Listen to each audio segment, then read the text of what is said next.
Hey, boys and girls, it's Mr. Mac. Today we're going to start with Module 16, Lesson 1, which is representing decimal multiplication. This is one of my favorite lessons to get a piece of graph paper and some colored pencils and do, because I feel like this is a really great visual of multiplying decimals. So if you have colored pencils and crayons, or colored pencils and graph paper, now would be the time to use it. If not, you don't need it. You could use a pencil. You'll just see what I'm talking about. So today we're going to be doing some shading. It says Mr. Kasem has a collection of 100 coins from around the world. Of the 100 coins, 7/10 are in the shape of a circle, and of these circular coins, 3/10 have holes. How many coins in his collection are in the shape of a circle and have holes? You'll notice when we do these problems, they're all going to be examples of 100 total objects. So today it's coins.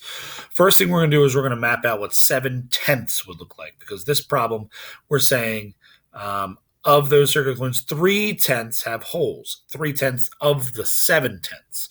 So when we say 3/10 of 7/10, we're going to be doing 7/10 times 3/10. So on this example right here, I'm going to take my pen and I'm going to say, okay, 1, 2, 3, 4, 5, 6, 7/10 would be this shaded in, because there are 7/10, and I'm doing it a little bit sloppy, right?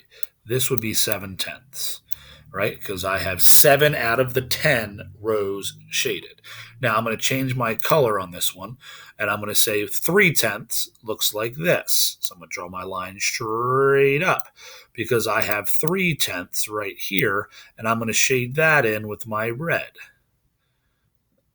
Okay, so now to find out the answer of 7/10 times 3/10, you would look in the area that is shaded both colors. Now, when I do this, it's really difficult to tell, but when you use your colored pencils, you're just going to do a light shading of each color. If you're using your pencil, you might do one pattern one way and a different pattern the other way, right? But what we're looking at for these is the space that is shaded in both colors. So for this, we're looking in here to see what our answer is. And if I counted, there would be 21 of the 100th blocks shaded in both colors. 3, 6, 9, 12, 15, 18, 21.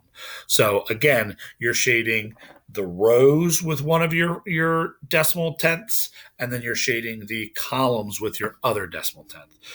And that's what this lesson is. We're going to be multiplying the tenths place by the tenths place when we're talking about 100th or 100 total objects. All right. So hopefully this is a good example for you when you're multiplying. If you need to, watch this video again. If not, we'll talk about it in class. All right. Good luck. Take care.